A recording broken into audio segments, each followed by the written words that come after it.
और अब बात एमपी की सबसे चर्चित संसदीय सीट इंदौर लोकसभा की, जहां पर इंदौर में कांग्रेस के चुनाव मैदान में हटने के बाद बीजेपी अब तक की सबसे बड़ी जीत है।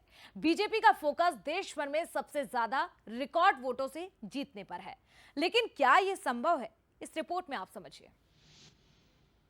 देश का सबसे साफ शहर इंदौर 24 के लोकसभा चुनाव में भी चर्चा का विषय बना हुआ है। बीजेपी का फोकस देश भर में नए रिकॉर्ड कायम करने पर है, लेकिन कांग्रेस उम्मीदवार अक्षय बम के मैदान छोड़ने के बाद वोटिंग में गिरावट आने के कयास लगाए जा रहे हैं। लेकिन अगर 30% वोटिंग भी हुई तो बीजेपी इस बार सबसे ज्यादा वोटों से जीत का रिकॉर्ड बना सकती है। इंदौर में 25.13 लाख वोटर, 30% वोट भी डले तो 7.60 लाख वोट पड़ेंगे। इस आंकड़े के साथ बीजेपी जीत का नया रिकॉर्ड बना सकती है। कांग्रेस नोटा को प्रमोट कर रही है।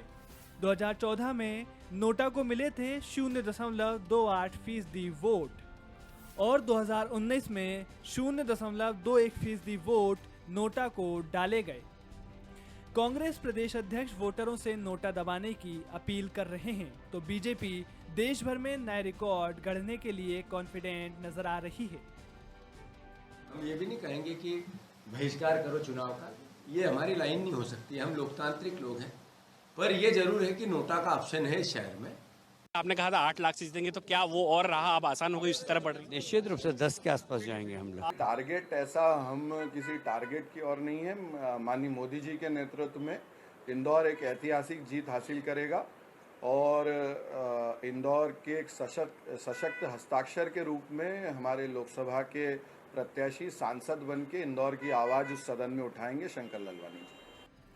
देश में सबसे ज्यादा सीटों से जीतने का रिकॉर्ड फिलहाल केसी पटेल के नाम पर है, जो गुजरात की नवसारी लोकसभा सीट से पिछले चुनाव में 6,89,000 वोटों से जीते थे।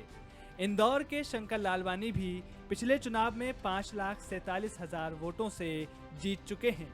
अब कांग्रेस प्रत्याशी के बीजेपी में जाने के बाद पार्टी रिकॉर्ड तोड़ने में कामयाब होगी या नहीं, पूरे इंदौर की निगाहें इसी पर टिकी हैं। पीयूष पारे, बंसल न्यूज, इंदौर।